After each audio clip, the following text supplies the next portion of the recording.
morning vlog. It is a Friday and it is Matariki in New Zealand, which is our Maori New Year. So it's basically halfway through the year, which is insane. How is it halfway through the year? Oh my god. So I actually had this thought when I woke up. I just thought, I remember when school time where an entire week felt like an eternity. Now 4 months can flash by and it feels like no time at all. It's so crazy. Anyways, so I got a press, very excited. A new era of coffee is among us. So yet again, another Friday, I don't know what we're doing. We're just gonna follow along. I do want to do some work today though, even though it's Matariki. I just want to kind of get ahead of a couple of things. I might spend some time doing that. So this week I went to go see Midnight in Paris. I'm not a fan of Woody Allen, but I'm a fan of Woody Allen, if you know what I mean. Like, separate the artist from the art. It's hard to do that. He's a creep, and gross. But like, there's something about those sorts of movies where it's like I love dialogue. But oh my god, I'm a huge fan of Rachel McAdams, but my god, she's insufferable in that movie. I just hate her in that movie so much, which is so crazy because I love her. And I recently saw Send Help a couple of weeks ago as well, and I loved her in that. But yeah, I just thought it was quite funny. Like, the whole point of the story is to be like, you can look back in time and, have all these greats and be so inspired and admire these like artists and thinkers and writers and poets and things like that. But there's always, even if you go back in time, people will always, that's the whole premise of the movie, everyone will always think back to a previous golden era. And as a futurist, as someone who I get glimpses of the future. Okay, so here's the thing. So my degree, this was what everyone used to always laugh at when I was doing my undergrad degree. My undergraduate degree was anthropology, archaeology, classics and art history, and philosophy and film studies here and there throughout that. I'm really lucky with art history because art history allowed you to take philosophy papers, film papers, and other history classes as well. So art history, I took film studies within that. Classics, I also took a couple of films, classics in the movies, where they talked about things like, Troy and Jason and the Argonauts and things like that. So I was very, very, very fortunate with those classes that I could take, philosophy 101 and logic, how to form an argument. Very, very, very lucky with my degree with that. And then, so it was kind of the running joke of Ali just studies time. And then I have a tattoo on me that's about time as well. And the joke was, so she studies prehistory, history, and the future. Basically, because anthropology, you have to you do have to learn about how do we project out, so that, that's the whole point of anthropology is future systems thinking. It was kind of the running joke of Ali just studies time, people and time. I don't know, I just think that's so accurate. Thinking about this movie, I have my thing of, I love mod music, I love 60s music, I really love 1940s film as well, and I love Charlie Chaplin as well. I used to watch silent movies in the study hall, at school, so silly. And it just got me thinking about, I actually do believe right now, this time period is so exciting and possibly the most exciting time to be alive ever in the history of humanity. I truly, as someone who literally studies it, there is no cooler time to just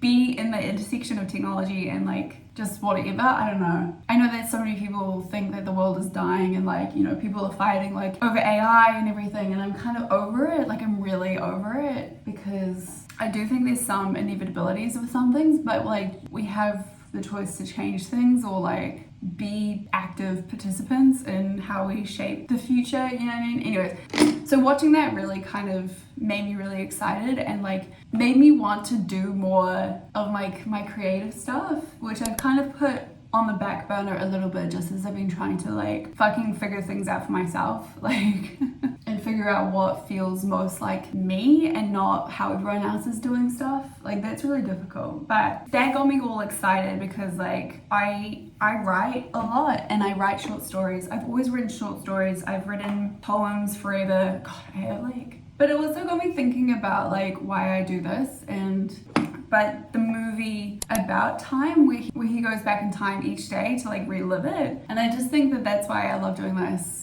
at least once a week, just to like have something that I can edit, that it's like, you know, be an observer of my own existence and see, yeah, I don't know, I just think it's interesting to be a witness to your own existence at some point. And I think as well, especially if you are like me, where it's like you don't quite fit into the norm and you want to break the norm, it's just watching how other people do it just isn't going to help you. I think it's really important to, watch yourself, if that makes sense. Just to be like, oh, I could have done this at this point, or, you know what I mean? Or like, oh, I really like that element of myself, you know? Or seeing yourself clearly for the first time, you know? And I think, I know so many people can relate to this, of like, just being told who you are, or like being told that, oh, you're so much like this person. And it's like, no, I'm not. I'm me. You know, I think this is a really good exercise to help figure that out. But yeah, just basically using this as like a tool to help appreciate the day more, I think is like really helpful.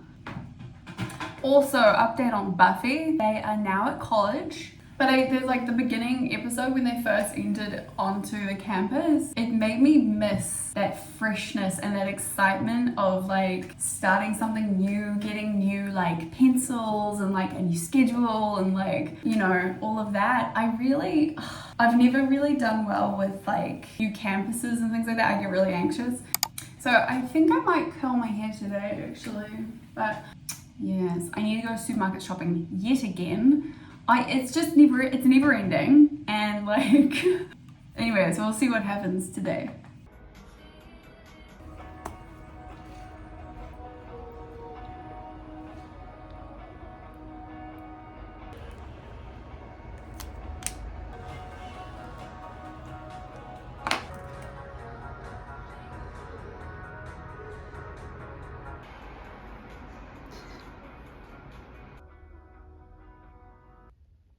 Okay, I just had another coffee. I've done a bunch of work. It was frustrating me a little bit too much, so to stop, I went outside and read my book for a little bit. It's very good. I'm that way through it. Trying to be slow with this because it jumps around a lot. Like a lot of philosophy books, you have to take your time with them. There's so much knowledge in every sentence. Like it would be like, what's one for instance?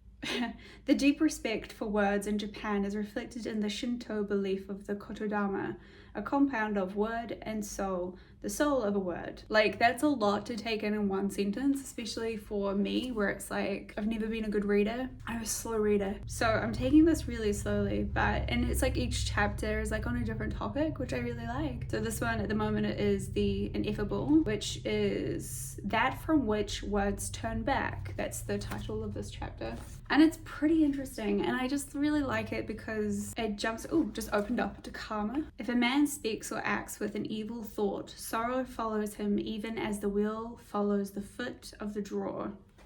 I have mixed feelings when it comes to karma. I don't really think that, I don't know, I have like whole thoughts about karma, but like I'm really trying to break my own patterning and worldview of things being good or bad. Because I picked this up a couple of like weeks ago or even months ago where I kept saying I can't do this, I can't do that. And I was like, who said I can't do something? Like it's so silly. And so I'm really trying to break that sort of mindset with like, you know, things being good or bad. Yeah, I don't know. And I definitely had that with drinking for a while where I was like, oh, I can't drink. I remember when I quit my job, I think it was like the people I was around were like not great for this mindset. Just felt like I had to be perfect, you know. For one part of my life is like, you know, chaotic, and like I had done other things in my life that I wasn't proud of. It was like punishing myself. I went through an era of punishing myself because I made one mistake. It was one of those things of like I just went like too hard to the other side to be like, I can't do anything bad, I have to be like perfect and eat perfectly and work out perfectly, I can't smoke, I can't drink, I can't, you know, do anything. And now I'm like, fuck it. And I'm trying to break that with just like all aspects of my life. And I wrote in latest week's podcast episode, I wrote in my short story. Well, it's not the short story, it was my concept short story for the short story. It will be on my Instagram, you can go look at it. And there's a line of like the emergency emergency cigarettes. I don't know, and I just thought that was quite funny of like, you know what, everything in fucking moderation, you know? Which probably makes me think, I've been thinking about, I kind of want a pizza for dinner, so, but then I was like, oh, do I cook? Because I keep promising I'm gonna cook and I don't cook.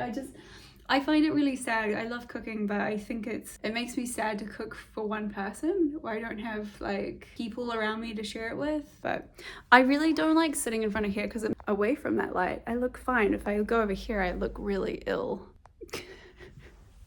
I think it's my eyes. If you didn't know, I had partial heterochromia.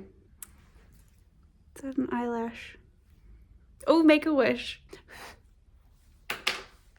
So I've just spent the past like hour writing this little poem from one of my like little postcards, and I've just like put it on Instagram. But like the day just has gone away from me. It's 4 o'clock. I just went to the supermarket really quickly, the little metro, to go pick up a couple of things for dinner. But while I was there, I was like, I honestly just want a pizza. So I'm gonna go get a pizza. The supermarket has absolutely nothing. Sorry, my lips. I need to put lipstick on. Sorry. It's just like that supermarket has nothing. It's so annoying. It's like, I'm one of those people that like, I need a good supermarket. I need to feel like I have resources available to me. You know what I mean? Do you know what I mean with that? And it's just like, it's not well stocked, which is really annoying. Anyways, like I could make dinner, but it won't be like a fun dinner to make. It would just be, I don't know, I was just like staring. It just felt like I was staring into the abyss of the supermarket like aisles. And I was just like, no, we're gonna have a pizza night. We're gonna have another pizza night. We're gonna watch Buffy. And he says, okay. I might get hell. Because that just like, it feels appropriate to watch Buffy. It's just to like eat a pizza from hell. Oh my god, I really love this season. It's really funny because they've got a new character in like the main group of people. I won't spoil it if you want to watch it, but an ex-demon. Well, is she an ex-demon? I don't know, but she's like being human in this life. She just like says things like so bluntly. And anyways, let's get a pizza. But I have pizza. I don't know if you haven't seen the other vlog where I got this. Oh, it happened again.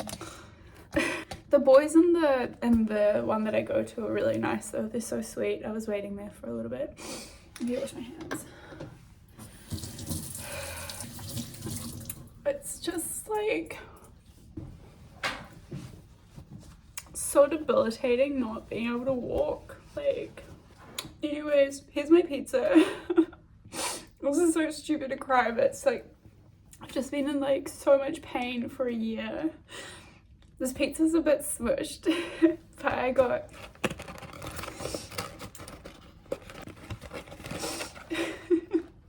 Cajun wedges and a pizza. And I'm just gonna leave it here because there's no point. I can't think, so, and I can't like function, and there's like this amount of pain. Oh my god. Yeah, I'm gonna watch Buffy and just go to bed. Call it an early night.